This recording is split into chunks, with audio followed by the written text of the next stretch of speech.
Hey guys, welcome to another episode of Amber Unfiltered.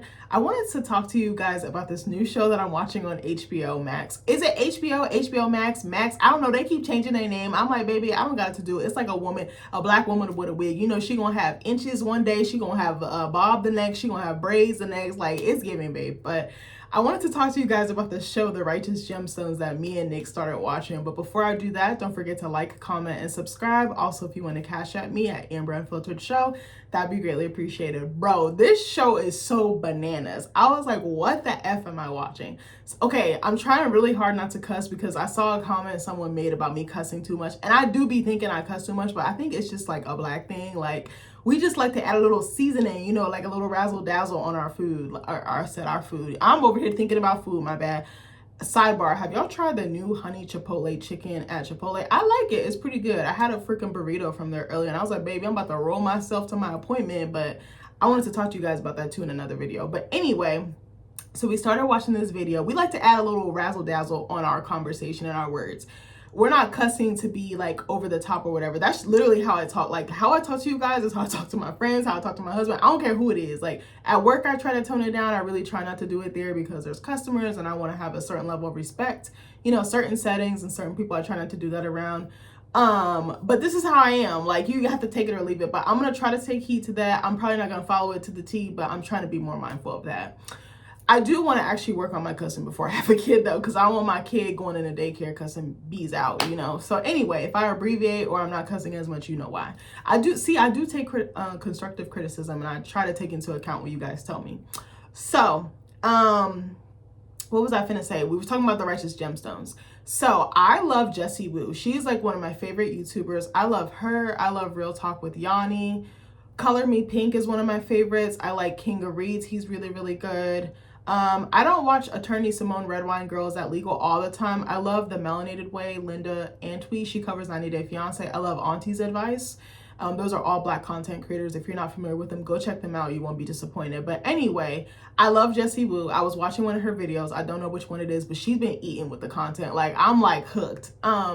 So she'll do like a segment talking about what show she's watching. So her and Mr. Easter, who's her boyfriend, who I think is also her husband, shout out to you, Mr. Easter, were talking about, or she was talking about watching this show with him, and she was like, this show is bananas. And she described the first episode and I was like, I had always like kind of like ignored it. I remember seeing trailers for it and like promo for it. And I was like, oh, whatever. Like, this doesn't seem like my cup of tea. But the way she broke it down made me so hooked and so interested. I was like, bro, I have to watch this. Like, me and Nick watched it. We were hooked immediately. I think we started watching it on like a Sunday.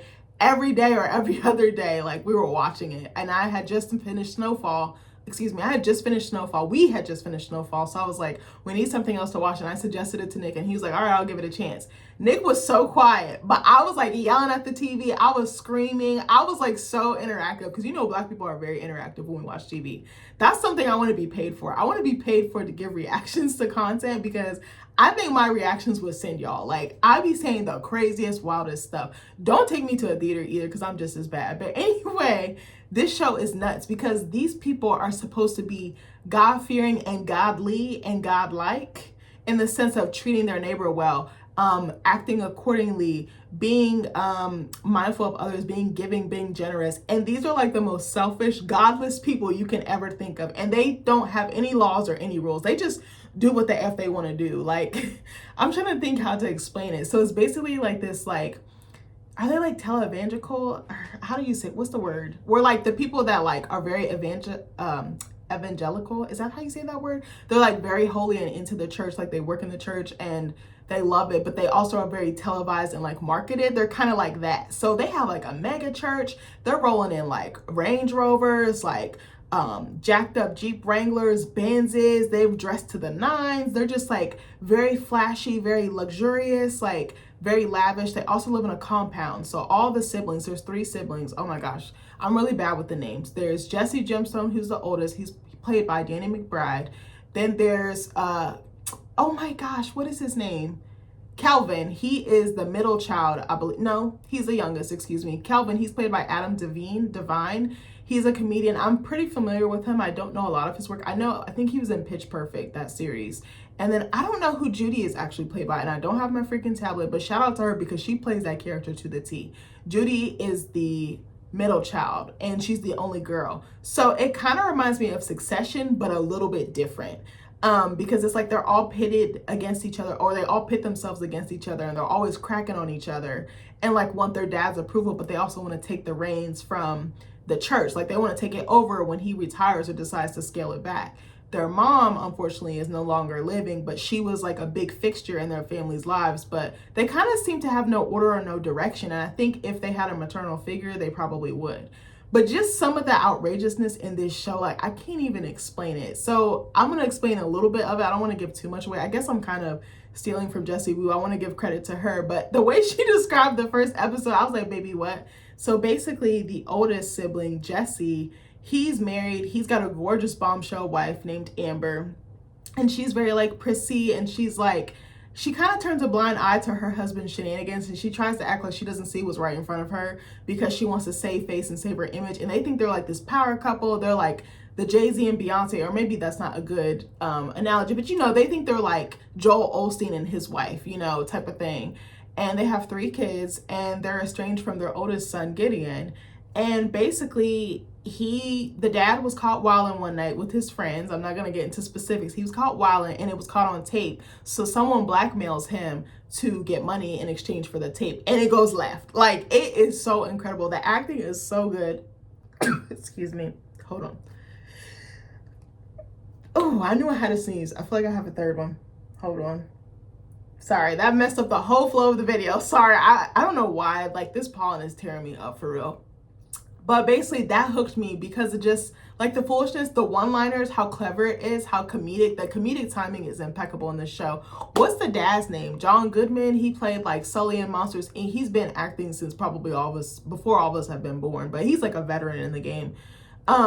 It's just so good. Walton Goggins plays their uncle. He is born to play that character, Baby Billy. Like, I can't even like explain it without giving it away. It's just so freaking good. And I love the costuming. I love the character development. I love just the chemistry that the actors have with one another. I love the social satire, or like, yeah, I would say social satire, or like social commentary, excuse me, that they're making on like religion and like the way you're supposed to live kind of according to that. But it's kind of hard to follow that because it's interesting how they are, what's the word, how tied to their faith they are, but then they don't follow it. I don't know if that makes sense, but it is so freaking good. I absolutely love it. We're already on season 2. It kind of slowed down because, again, last week I was pretty busy, again, prepping for graduation and everything else. But we're gonna pick it back up, and I was just like, this is freaking nuts. Like, I just, like, we could easily watch 2 or 3 episodes in a row. I think the first episode is like an hour and some change, and then it kind of scales down to like 38, 45 minutes, something like that. But it's just it's a very interesting story, and I'm obsessed or addicted to characters who do things that I wouldn't do, who just are off the rails and kind of do something outside of the norm. I'm just so curious about that. There's one character I absolutely love, and I did not foresee me loving him. He kind of gives like Napoleon Dynamite with like a flamboyant or like queer take. It's interesting. So he is the best friend of Kelvin, the youngest child, and unfortunately what's his name? Keith was a devil worshiper. So he's converted, and he's now like Calvin's right-hand man. But there's like this interesting, like ambiguous, like, are they together? Are they not? But Keith will follow this man to the depths of the earth, like, or the ends of the earth. And it's just interesting how they play it because they don't outright tell you. And I just love the storytelling. I just love how freaking batshit these characters are. Like, it's just incredible. And Danny McBride actually created the show, and I think he helped write it, and I think he's directed some episodes as well. I love seeing when creatives have been in the game for so long, they've been maybe like acting or doing stand-up or something specific, and then they kind of veer into like storytelling themselves. I think that's so incredible because you have all those years of experience. It's like you're studying your craft, and then you become a master, and then you're like, okay, I have all the tools I can, or I have all the tools I need to make my own art. And I just absolutely adore that. I kind of feel like that's what I'm doing right now with school. Like, even though it's not exactly the same because I'm not a filmmaker or a film writer or a screenwriter. But I just feel like I'm like fine tuning and molding. I feel like it's like a statue and I'm like taking bits of clay and like molding them and moving them and shaping them. And all these pieces and classes are gonna help me get to the meat and potatoes of my craft and like the story that I really want to tell, or the stories that I really want to tell. But anyway, if you guys get a chance, please check out this show. You will not be disappointed. The comedy is it can be very dry, but also quick. Like the wit is so quick, you almost missed it. Like almost if you blink, you'll miss it. But there was one scene that had me screaming.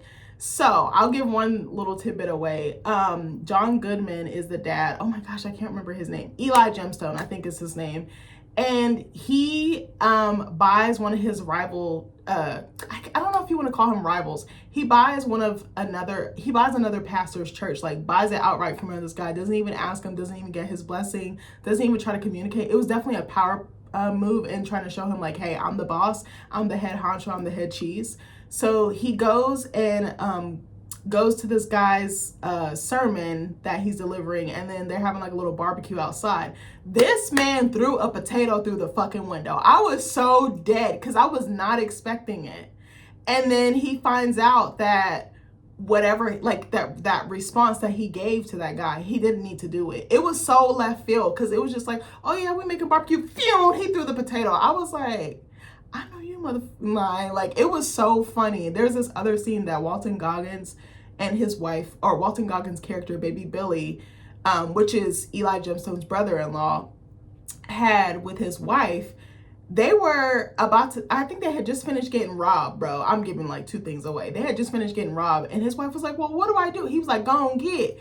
And he told her to go wait at the counter at the Cinnabon. She was like, well, I don't have no money. He was like, well, go get a sample, bitch. I was so done because it was just so random. But also the way that Walton Goggins embodied that role, it's just like so over the top, so grandiose. So I love characters that are so entitled, and you wonder why they become entitled and what.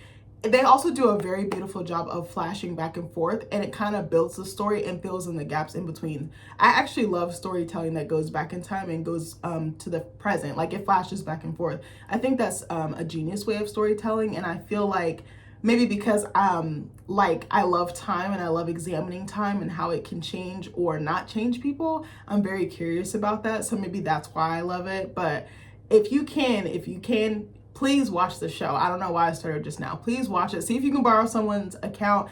I don't think HBO Max is that expensive. Actually, I think the most expensive streaming right now is Netflix, if I'm not mistaken. Netflix is almost $20, bro. I canceled mine. I love Netflix. That is one of my favorite streaming services, but I was like, I can't justify paying this much for only watching 3 shows on there a month. Like, no. Like, I was like, dang, I'm missing you. I'm missing some other stuff, but I was like, I'll get to it when I get to it. Maybe I'll reinstate it and have it for like a month or something like that to binge stuff, but other than that, I'm probably not going to. But HBO has been one of my favorite networks for so long, probably since as long as I've been alive. Like, I think they just make content that's so raw, that's so fresh, that's so creative and original. I just absolutely adore it. They're not afraid to go there. I mean, not even just like the sex scenes or anything like that. I just think that the risks that they're willing to take creatively, it really pays off, especially in the storytelling and the character development, that I'm just like, sign me up. Like, you have me for life. But anyways, I love you guys, and I'll see you in the next video. Bye.